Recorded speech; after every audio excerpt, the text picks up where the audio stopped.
I said 3 years ago I wouldn't do this again. But it's hard to say no sometimes. They asked me to tell sort of who I am, where I came from, why I ended up here, and why I appreciate Wesleyan. Well, I was a veterinarian 25 years before I ever even came here. That was a long time ago. And I worked on Kathy Binion's animals. And I owned Peachtree Corners Animal Clinic. And when I told her that I was going to sell my practice and go teach biology and coach baseball in high school, she got mad. She said, "Well, you're not going to work on my animals?" I said, "Well, no, I think I've been called to do something different." So she said, "Well, at least come by Wesleyan and interview our school we're just starting." And I said, "Okay, I'll do it." And I went out and talked to all the public schools, Chattahoochee, Centennial, North Springs, all the Miltons. And all they ever asked me is, what are you going to do for the teachers union and for the teachers retirement fund and for the teachers? They never mentioned the students. And I came here and all they mentioned was the students. What are you going to do for the students? So I said, it sounds like my kind of place. But anyway, I told Zach I'd take the job for about a tenth of what I was making, but I went to Auburn. I knew a good deal when I saw it. Anyway, they asked me to talk about John Wesley. One thing he said that I really liked, he said, make all the money you can make and give all you can back to God. I like it. And the donors here at this school are amazing. You don't realize what they've done. These people have done that. They have given $100 million to this school. Do you realize there is no debt? The only school in the world maybe that's done that. They put their money where the mouth is. They're grateful. Now they asked me to say, why am I grateful for Wesleyan? And I have two things. One is I'm grateful for what it did for my boys and for me. I'll tell you a story about my boys. It was supposed to be, there they are. Mark Kadori was talking to me when the youngest one was graduating, and he said, your boys got their looks from their mama. I said, I know that. I married up big time. And then he said, they got their intelligence from their mama. I said, well, of course, she worked for a accounting firm. She's way smarter than me. But he said, but they got the athletic ability from their mama. And I looked at him, I said, well, what the heck did I have to do with it? He said, I don't know.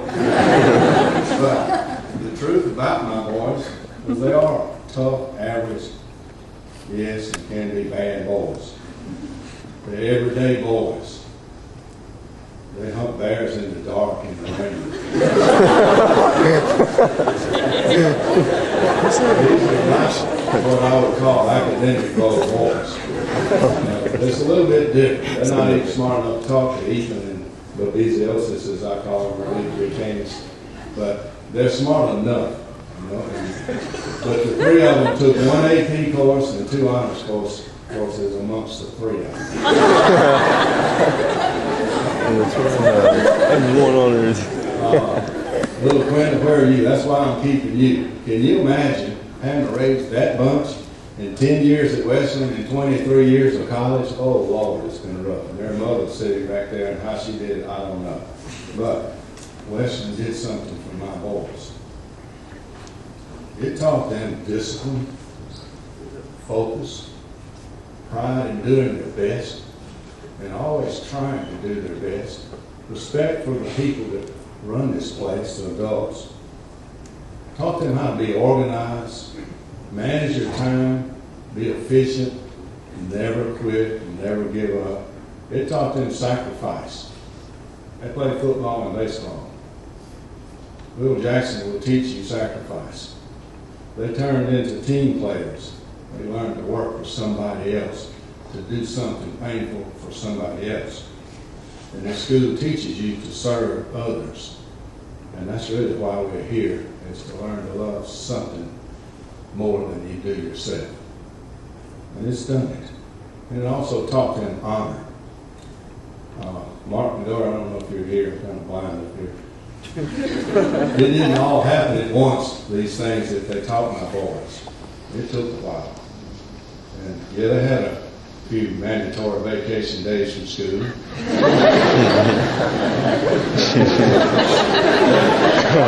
They weren't afraid to step over the line a little bit, but they studied 4 hours a day when they were on vacation, and they swing bladed 5-acre pasture with a swing blade chest high in weeds for 4 hours every day too. So it took a little work to get them to where they are. But the main thing it did was give them an amazing education. Unbelievable. And that's not the AP and honors teachers, that's the regular old everyday teachers here. Teach you to survive in college.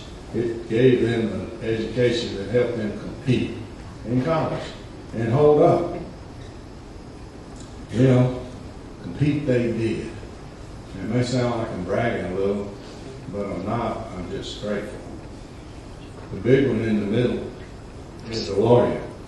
The other two are veterinarians. That's impossible. That's a miracle. That's like lightning striking the same rock 3 times in a row. You know? But compete they did, because this school gave them the ability to do it and the talent and the things to know what to do when they had to do it. So my 3rd period class this year, that's the boys in there. Then, Connor, JD, Rowdy Yates, Ferris Bueller as I call them. You're no different from my boys. I hope you take the same advantage of this place that they did. You can do it again. I know it. I've seen it happen. So, yes, I'm grateful for what this school has done for my boys. But I'm also grateful for what it's done for me. When I was 8 years old, God asked me to take care of animals for him. And there's a crazy girl in here. Cuz, where are you? You in here? I'm kin to this girl. Her great-great-grandmother's house was a mile away from where God asked me to take care of animals. Her name was Sarah Howard Gholston. This is weird, you know, but that's a small world. God asked me to do that. And I said, okay. I was just dumb enough to think I could do it. So I said, okay, I'll do it. And then I said, you know, I'm bad, man. Look at that. God wants me to help him. But there was a little more to that story. So for 60 years, I've done that, and I'm still doing it. So far, so good. I ain't crazy know what that means. 1997, I sold my practice. Peachtree Corners Animal Clinic, half a mile, maybe a mile down the road. And I felt like I was called to teach biology and coach baseball. And I came here and I started. After 5 years, guilt got me. I started to quit. I felt like I had let God down, and that I was not taking care of his animals full time like I said I would.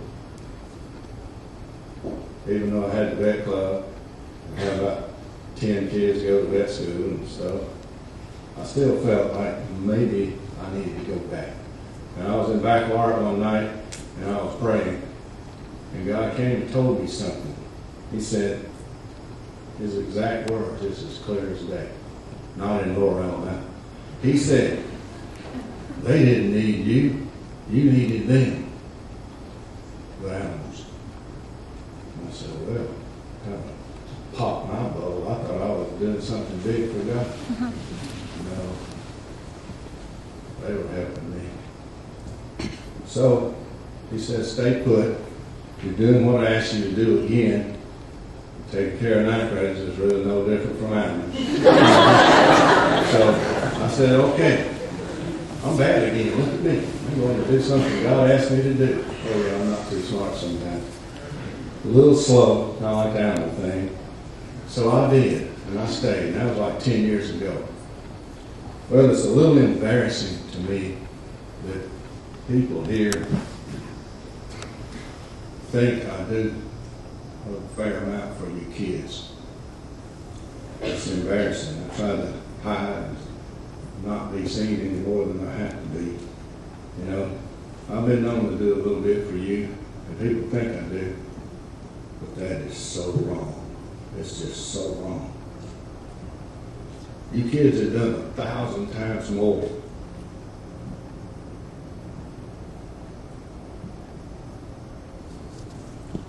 Anyway, for me than I've ever done for you.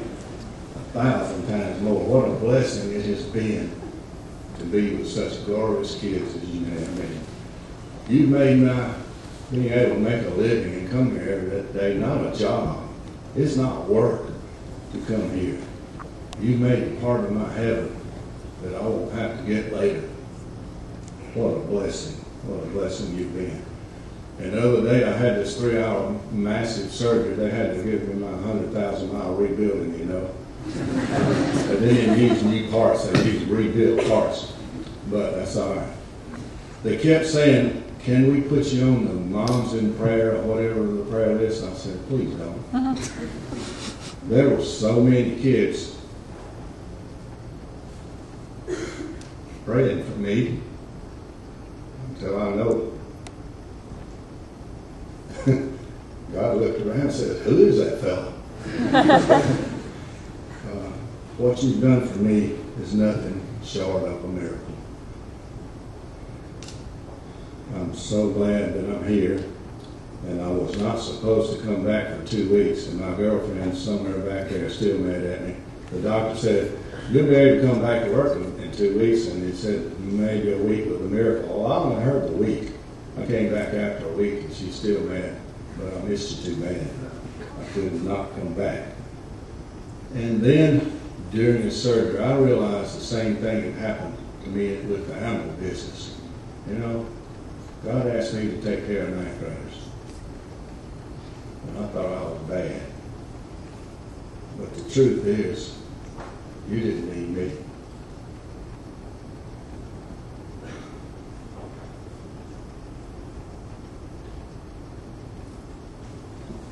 I needed you.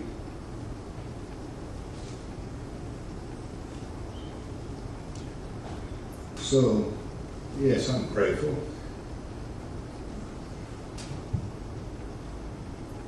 I'm grateful for what you've done, this place has done, for my boys, and for me.